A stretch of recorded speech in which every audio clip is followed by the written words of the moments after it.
Hello everyone, welcome to Grantham Physics 220 Week 2. This is our video for the lab exercises this week. So you notice this week we're doing Lab 2, which is on the maximum range of a projectile. Again, check pages 54 through 64 in the book, Chapter 3, especially example 3-8 on page 60, looking at a projectile motion being fired up horizontal to the angle.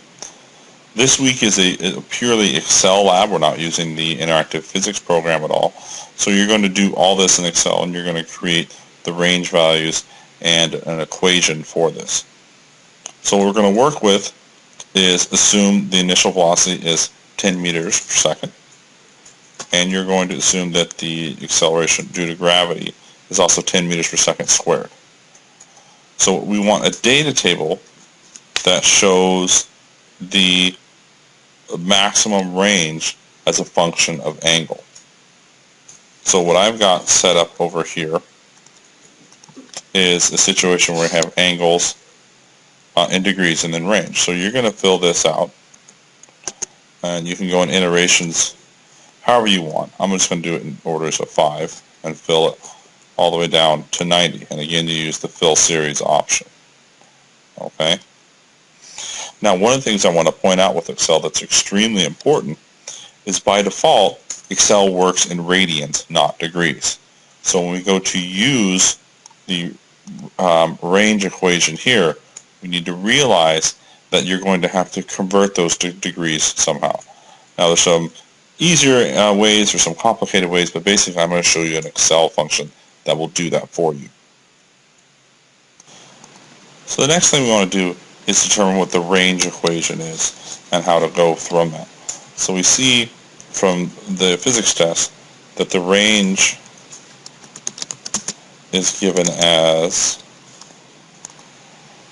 it's going to be v squared sine of 2 theta over the acceleration. Well, I'll actually make this look like our nice little friend theta here so we can see this.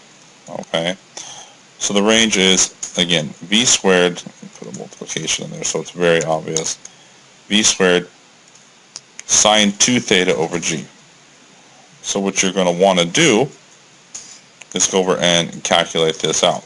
Now I'm going to do it a little bit different because, again, I don't want to just you guys to be able to see this, so I'm going to make up a different v to use and also make up a different put this on another planet, even a different acceleration due to gravity.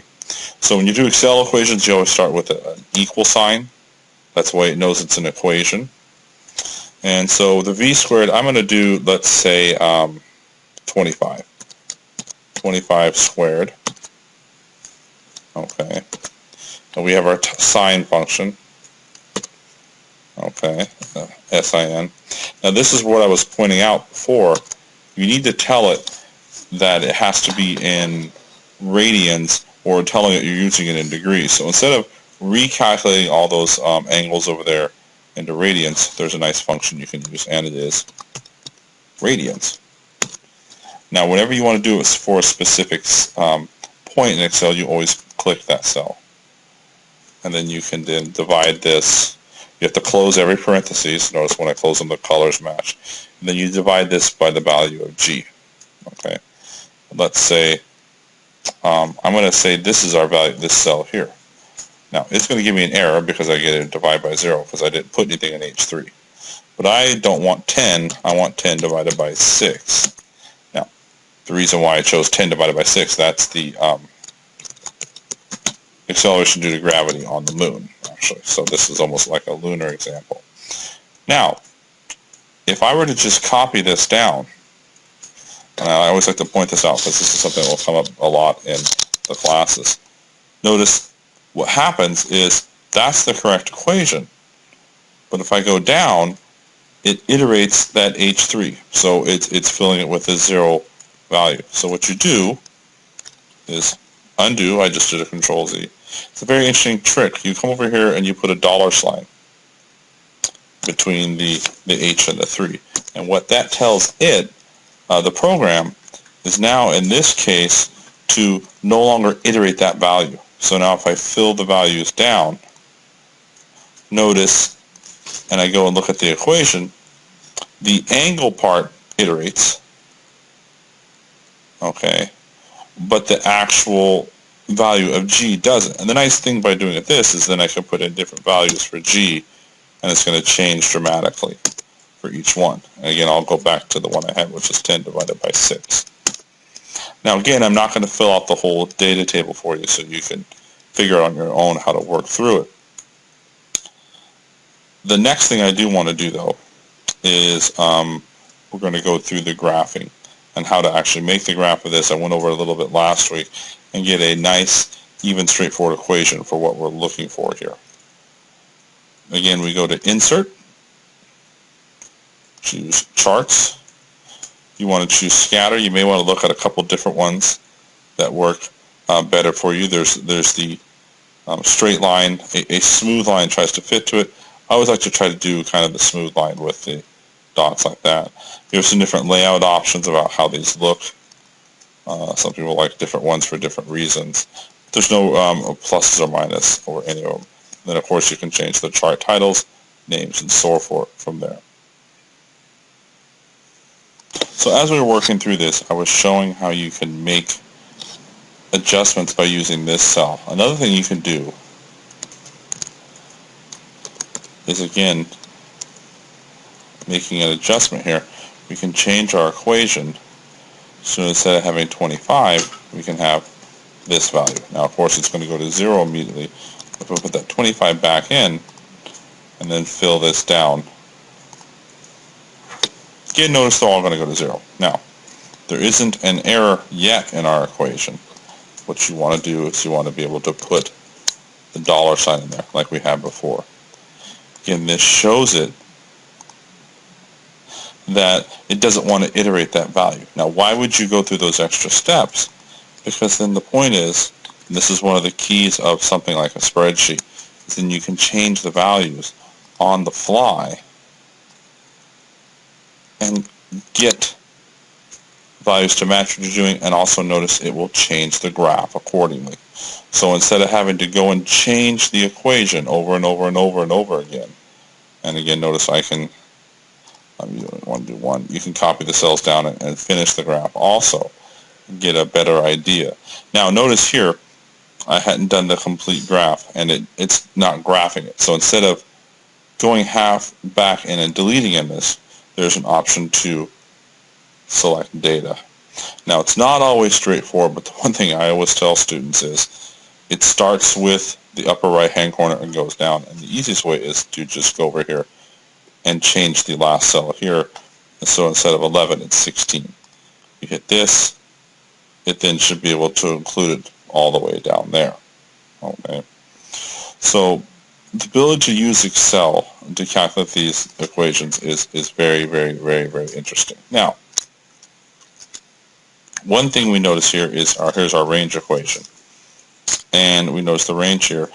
And I will notice right away that I've made a mistake. I am missing part of the equation.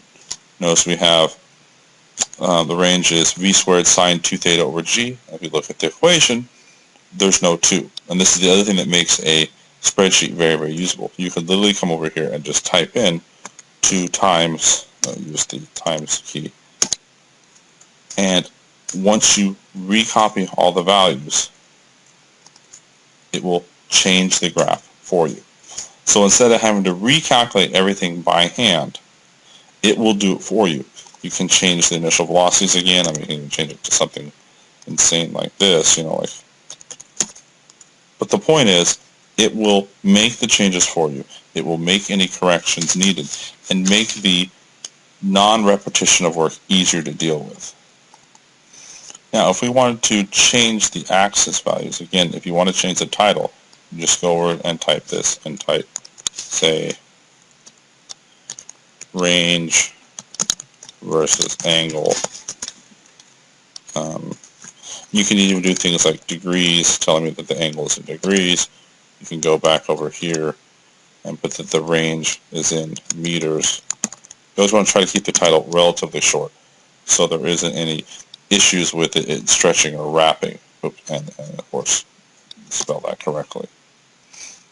Now another interesting point here is if you want to add axis titles. It's a little bit different for different versions of Excel. Some of them they include automatically. I'm using 2013, so I'll show you how you can do that here. Say we click here, we want to add the x-axis, and the chart elements will come up, and one of the things you can click is axis titles. Now many times, like I said, in older versions of Excel they will just be there.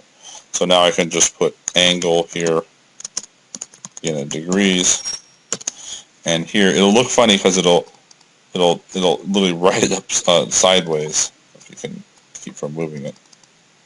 And then you can say, range in meters. So now we've actually got a nice chart with the title, which is always important, the x-axis labeled, and the y-axis labeled accordingly. And this can then help us determine, again, for our case here, the maximum range.